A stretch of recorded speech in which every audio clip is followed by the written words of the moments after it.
marka laga tago dhinaca gaadiidka ganacsiyada ugu waaweyn ee Soomaalida ay ku leeyihiin waddanka Zambia waxaa ka mid ah shirkaddan imkaan joogo oo loo yaqaano Eco Petroleum xarumaha ay ku leedahay Ndola tana ka mid ah waxa la sheegay ilaa 7 xarumood oo sidan oo kala in shirkaddu ay ku leedahay waddanka Zambia guud ahaan haddaba shirkadda Eco Petroleum waxa iga warramay Muxyidiin Maxamed Guure oo xoosh ku magac dheer xoosh aad iyo aad baan kuu salaamaya walaal soo wanaagsan alxamdulillah ma sha Allah marka hadda idinka kaalintaro kaliya ma waa shirkaddan miya petroleum waa shirkaddan oo petroleum ilaa 7 xarumood baan ku leenahay waddanka kana ugu horeysay oo la asaasay 2014 kuwa kalena waa ka dambeeyeen oo ahayd 15kii baa mid kale la furay oo xarunta ugu weyn oo magaalada Kitwe ku taala magaalada ay ku yaalaan waxaa kamid ah magaalada Kitwe oo ah police station-ka baan isleenahay ugu weyn Zambia inuu yahay waa kaalinta ugu weyn waddanka Zambia oo dhan waxa ku fadhidaa dhul aad u weyn waxay leedahay supermarket aad iyo aad u weyn oo muxuu ahaay intaas oo tiil leh marka xarumaha kalena saas oo kale iyaguna waxay la mid yihiin kuwa kale oo muxuu ahaay waddanka ku yaala marka shidaalkiina baydinka keensado oo markaas iibiya mise shirkado kale ka qaado shidaalka waddanka waxaa keena dawladda oo muxuu ahaay refinery-ga waddanka ayaa muxuu ahaay shidaalka keena anaguna waa ka soo iibsanaa marmar waxaa jirta arrintaas xoogaa ay gabaabsi tahay oo shidaalku yar yahay waxaana la siiyaa markaas in aanu ogolaansho ah inaanu dibadda ka keensan karno waana keensannaa markaas magaaladan Ndola ku taala Soomaha warshada ugu weyn waddanka Zambia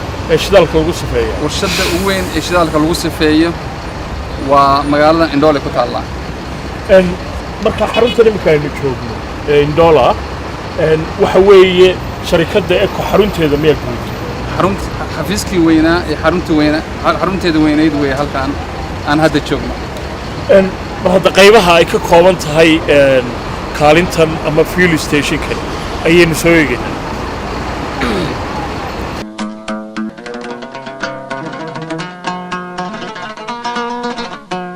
halkaan waa supermarket xaruntii ku dhex yaalla marka aynu galno aragno wax yaallay halkaan waa supermarket uu leeyahay kambanigu oo laga adeegto waxaana la asaasay markii meeshaan la furay baa lala furay alxamdulilah waa noo fiican yahay marka de markaa dukaanku waa wax walba hayaba wax walba haya wey wax kasta cleaningkii cosmeticgii beverageski wax kasta oo maaragtay qofku ka adeeganayo waa sharaabkii cuntadii waa alaabtii la isku qurxinayay maadaama markaa Soomaalidu ay dhinaca gaadiidka caan ku yihiin guud ahaan waddanka Zambia magaaladan Ndola aanay kuwa sii jirno xaruntii ay tahay shidaalka ma idinka qaataan shidaalka anaga naga qaataan sida ugu badan kambaniyadu alxamdulillah waxa weeye fuel stationadeeda kii u socda Noradka fuel station ka qaadanaya kii aadaya Cobalt halkaas dhinaca kale xab ka qaadanaya marka halkaan bay keenaan rasiidada halkaasaan u kala dirnaa oo ay ninkasta meesha agtiisa ka qaataa halkaan waa ay teen waa shirkii lagala baxayay oo muxuu ahaay qofku markuu rabo inuu adeegto iyo markuu lacag deposit gareynayo iyo wixii oo dhan halkaan noogu yaala macaamiishiina ugu tala gasheen miya macaamiishiina ugu tala galan marka qofkii shidaalkii buu qaadanayaa deedna dukaanku ka adeeganayaa deedna lacagtina halkan kala baxaya ما شاء الله halkan waxa ay sheegtay waa xafiiskii kambaniga oo dhan halkan ku yaala waa very high security maaragtay aad baa loo ilaaliyay xagga nabadgelyo iskama geli karo qofka iskama geli karo marka see loo gelayaa waa fartaas ayaa maaragtay lagu gelayaa waa finger lagu garanayaa markaas ku furmaya anigu marka haddaan saaro ma shaqaynayo haddaba ku agaatayda wada hadal bahadkaasaa ka hadhay bal inuu gartiya in kala isku dayaya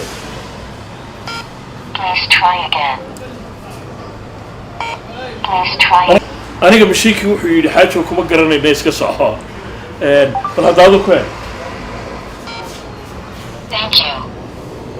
mahadnaq baaba lagugu daray adiga mahadnaq baa weliba isaga loogu daray xoosh waa teeligi weeye xafiiskii kambaniga Eco Petroleum weeye halkan qaybta accountantiga qaybta accountantska ayaa halkaana xisaabaadkii oo dhan weeye including our big man for accountantiga kambanigana waa ninkaas ninkan waxa la yiraahdaa Ahmed waa ahlan wasahlan Ahmed soo labo wanaagsan ma sha Allah financiga ninka madaxda ka ah wiilkan yarka waa well educated muxuu ahaayay xuquuqdan bartay weeye jaamacadaha wadanku dhigtaa marka isaga ayaa wax kasta oo transaction ah بريتا دي لها يراهدو waxaanu soo eegi doonaa kaalinta ugu weyn wadanka Zambia shidaalka oo shirkaddan Eco Petroleum ay iska leedahay kikointay inoo jirtaa 65 kilomitir bay inoo jirtaa 65 kilomitir marka ilaa waxa la soconayaa saacad miya waa adigu saacad rafli waa meel aad u qurux badan oo dhul beereed aad u qurux badan ku dhex yaala oo waliba boorley ah marka waa aad baad u jeclaysan doontaan marka ballankeena labaad wuxuu noqonayaa magaalada Kitwe hadii aan la yiraahdo iyo kaalinta ugu weyn ee shirkadda Eco Petroleum aad iyo aad baad mahadsantahay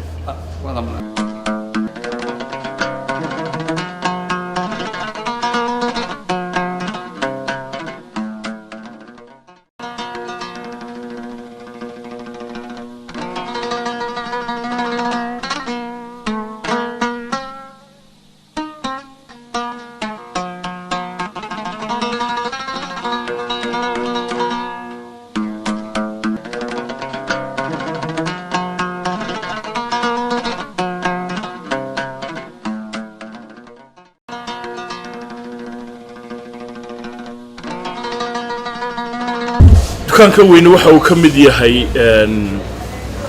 qayb kale oo ka mid ah shirkadda Eco Petroleum oo ku soo aragteen magaalada Indoola halkan qaybtooda ugu weyn ay ku taalo xoosh dukaanku waa sidii aad sheegaysay iyo kaalintu aad iyo aad bay ugu weyn yihiin Indoola tan goorma la furay waxa la furay 2015 marka intii ka horeysay magaalada kuma idin lahayn kaalin miya waxba kuma aan lahayn adigu 2 sano ku dhawaad dhismaha socday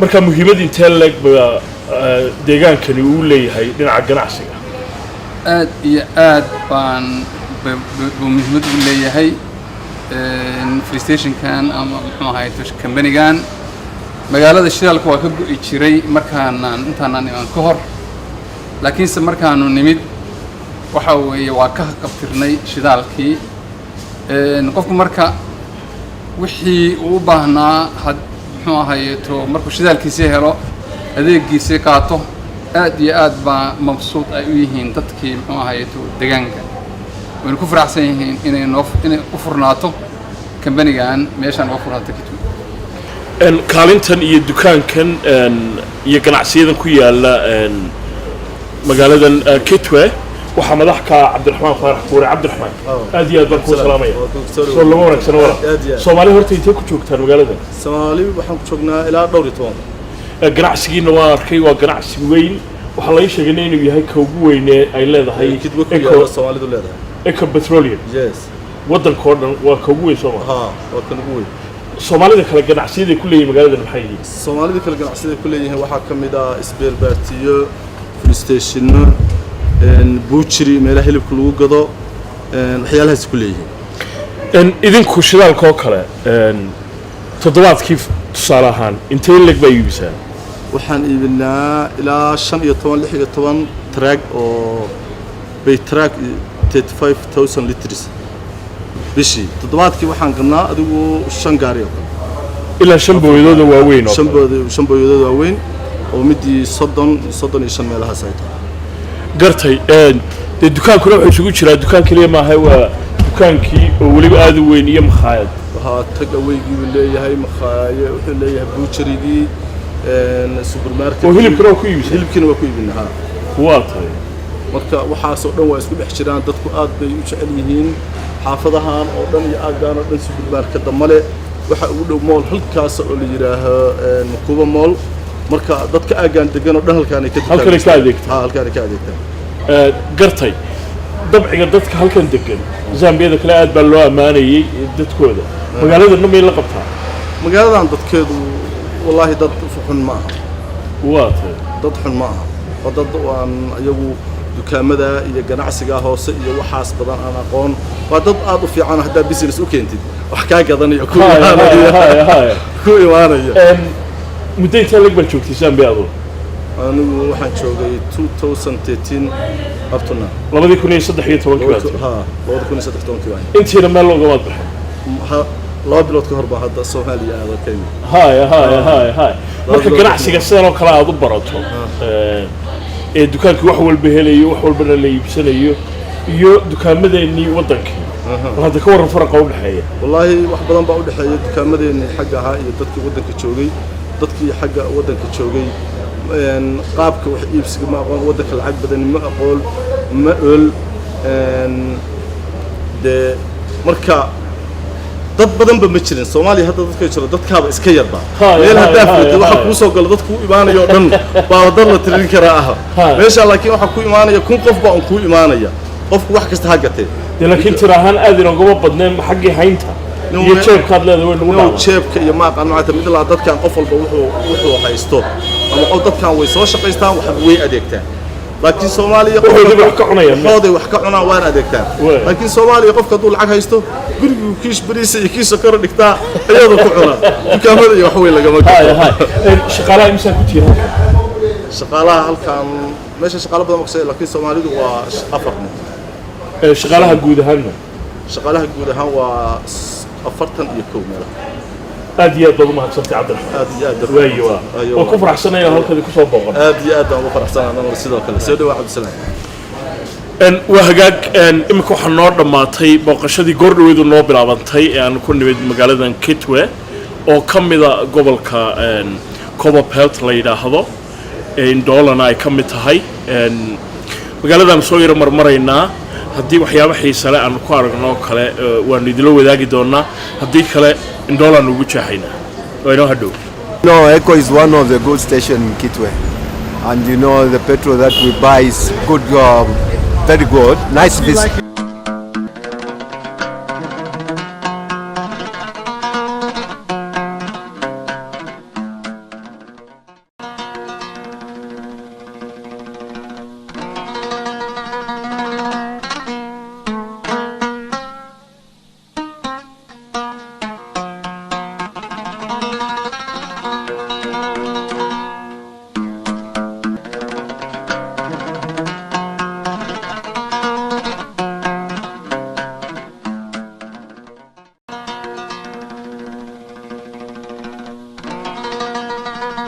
halkan aynu taagannahay waa meesha Soomaalidu ay ku ganacsato oo lagu magacaabo Urungu waa qayb u go'an oo ay ku shaqaystaan oo u kala qaybsan qaybaha kala duwan sida dukaamada maqaaxiyaha iyo isbeer baartiga oo Soomaalida kaliya in ku dhow 52 dukaan ayaa ka furan waxaana laga soo galaa hal irid waana xarunta ugu weyn ee Soomaalida wadanka Zambia ay ku leedahay businesska magaalada Indola ee wadanka Zambia waxay ka kooban tahay 52 xarumood oo ay ku kala ganacsadaan ganacsiga kala duwan sida maqaaxiyaha dukaamada iyo isbeer baartiga waxa soo gala oo u badan oo ka shaqaysta waa Soomaalida oo gooni u leh waxaana ka ganacsada oo ku soo tukaan doonta Zambiyaanka iyo Soomaalida inkastoo ay u badan yihiin Soomaalida dhanka kale waxa jira ganacsiyo kale oo Soomaalidu ay ku tiirsan tahay sida gaadiidka oo u kala baxa wadamo badan oo Afrika ah oo waxaad la socotaa wadanka kan inuu ku hareeraysan yahay ilaa 8 wadan ilaa 7 wadan oo kamid ah Soomaalidu qaybtood way gaaraan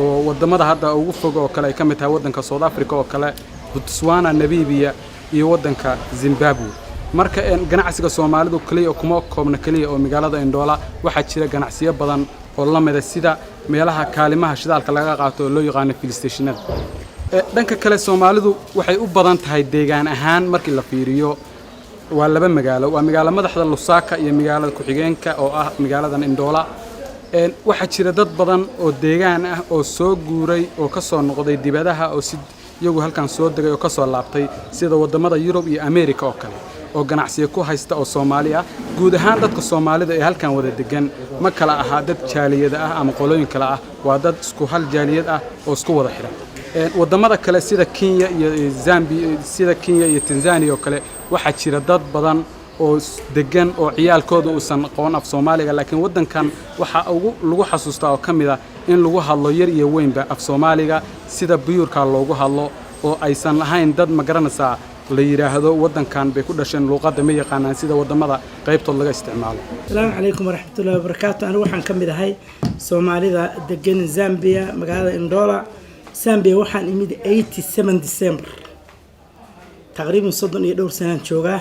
Alxamdulillah dadka degan oo hadda business kulaan hay dukaankan cusub baan hadda ka furay.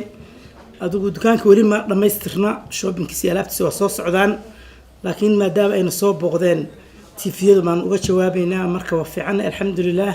Zambia waa ku nabcaysanay alxamdulillah. Thank you.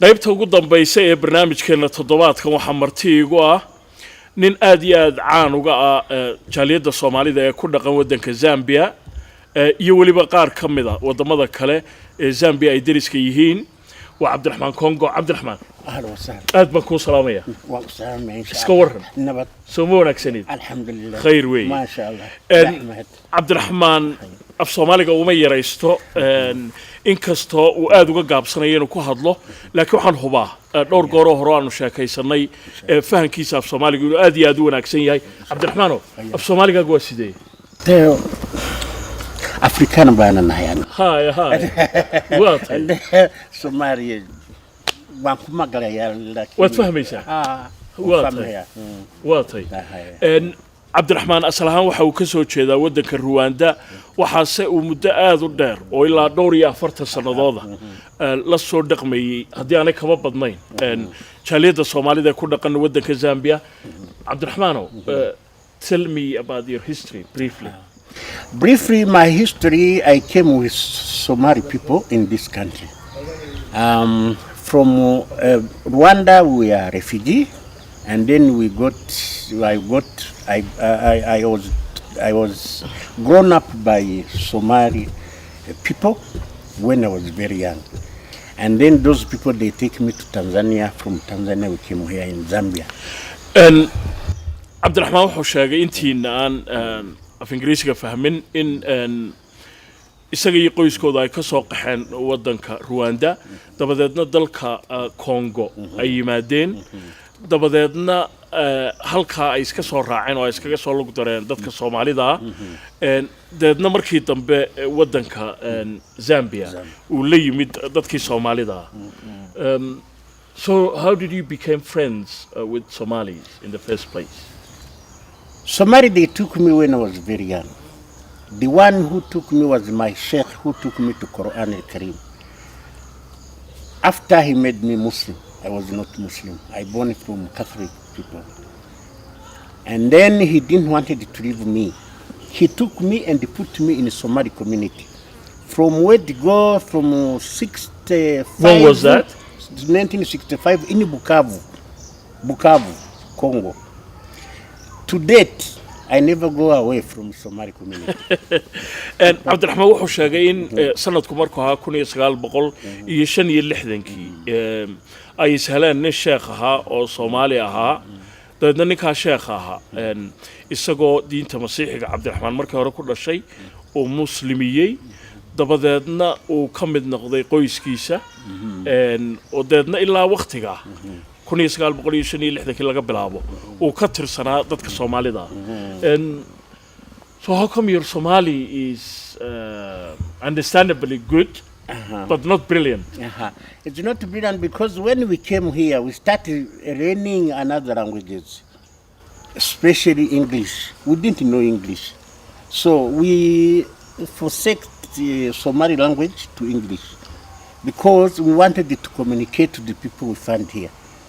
And wuxuu sheegay in inkastoo Soomaalida uu la macaamilayo oo la noolaa haddana in luqado kale uu baranayay oo markii hore af Ingiriisi aan lagaga hadli jirin wadankiisa Rwanda deedna af Ingiriisiga uu bartay si dadka wadankan oo markaa ula macaamilo. So what was the name of your sheikh? Sheikh was Muhammad Jama Abdi Warfar. Allah yarhamu. And he was living in Bukavu. Yes, he came in Bukavu as a businessman, and he liked me because I used to be his interpreter, and he found me that was a bit honest, and he liked me and he picked me from the family. And wuxuu sheegay ninka sheekha turjubaan ahaan ugu shaqayn jiray dabadeedna daacadnimadiisii uu bogay dabadeedna uu sidaa kaga mid dhigay qoyskiisa. And are you still in contact with his children? Yes, they are my family. Those are the girls are my sister, the boys are my brothers. He has Yasin, Ahmed, and Zainab, of course. And wuxuu sheegay in caruurtii marxuumka soo koriyay uu dhalay ay sidii u wada xidhiidhaan oo habluhuna ay walaalihii yihiin inamaduna sidoo kale walaalihii ay yihiin magacyadoodu sheegay. So do they live here now? No, this Zainab, she's in London, Yasin is in Hargeisa, Ahmed is in South Africa, and I was very happy to reach Somaliland to go and see my sheikh. That was 2007. So you went there yourself? Yes, I went there myself, and he took me home to Odwin. So I was meet my other people there. All my relatives are there, and they picked me as one of them.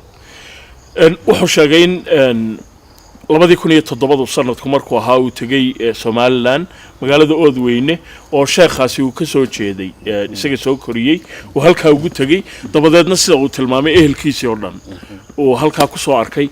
You have been dealing with the Somali community members for a very long time. What do you think of the Somalis as a people? To me, although you're one of them. Yes, that is what I'm trying to say. If there is any good people God has created, they are Somali people. Yes, there is no people who have good people only. There are some who are a bit problems, but mostly, say 70 to 80%, they are good people because they are following their religion. Cabdiraxmaan waxa weydiiyey in maadaama uu dadka Soomaalida muddo aad iyo aad u dheer la soo dhaqmayay sida uu arko dadka Soomaalida oo isaguna maanta uu ka mid yahay dadna waxa uu sheegay in dadka Soomaalidu waa sida uu hadalka u dhigay ay yihiin dadka ugu wanaagsan ee Ilaahay abuurtay. Wuxuu sheegay inaan la wada oran kareynin qurun kasta waa wada wanaagsan laakiin 80% sida uu tilmaamay Soomaalidu ay yihiin dad aad iyo aad u wanaagsan sababtuna ay tahay buuri iyagoo diintooda ku adag. So what do you think of the new comers in this country? Newcomers are they the same as the older generation? You see, goodness of them, they have found that we have put the foundation in this country. If they go against that what people are putting there, they won't be here. They will have a problem here. This country is a country of law and a very good country, which has given us opportunity to be even Zambians, although they are Somalians. And wuxuu sheegay Cabdiraxmaan in dadka Soomaalida waa xubnaha cusub ee jaaliyadda Soomaalidu in ay ka faa'iideysteen buuri saaskii hore aan anagu u dhignay oo wadankanina uu yahay buuri wadan sharciga iyo kala dambeyntu ay shaqeyso dabadeedna dhabihii loo dhigay ay dadka Soomaalidu ku socdaan.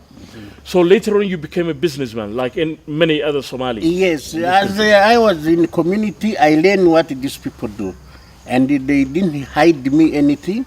They put me to be one of them, So I'm one of the transporters and the big transporters that matter in this country because of them. And Abdurrahman waxaan weydiiyey in isaguna markii dambe uu noqday nin ganacsado oo weyn oo markaa uu sameeyey xirfadii ama wixii ay ku xoogsan jireen dadka Soomaalidu wuxuu sheegay in dadka Soomaalidu waxba ka qarin jirin inay gacan qabteen deedna isaguna uu markii dambe noqday ganacsado aad u weyn oo xaqii gaadiidkee dadka Soomaalidu ay galayeen oo isaguna galay Abdurrahman I know your understanding of Somali language is fantastic. It's brilliant. But try to speak Somali to the Somali audience who are watching this program. What can you say? Skoran Abdurrahmano.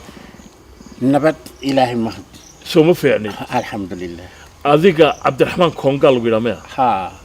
Maxaa lagugu bixiyaa Abdurrahman? Wallahi much. Somali nicknames. Naanaysti way.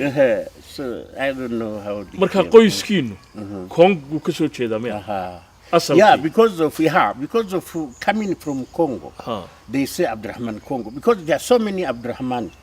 So they say this Abdurrahman so Abdurrahman. Naanaysaha Soomaalida ka waran naanaysaha Soomaalidu ay la baxaan nicknames ka waran. They are very nice. Once they give you the name, it's proper to you. wuxuu sheegay in marka naanaysta ay Soomaalidu ku bixiyaan ay kugu dhageyso ay tahay buu mid ku qabanaysa naanaysahooda teebad ugu jecesha very nice one maxaa ka mid ah wallahi there's nothing I can say on that. They're just fantastic. Yeah. And Abdurrahman, what advice would you give to the new members of the Somali community? Advice they always been given, especially to those people in offices at the moment. The Somali community started those days in 1987 to date. So the office always, other people, they go out, others they coming in. There are certain people who are there now. And those people, they are following what the government wants. So anyone who goes against them, the government took.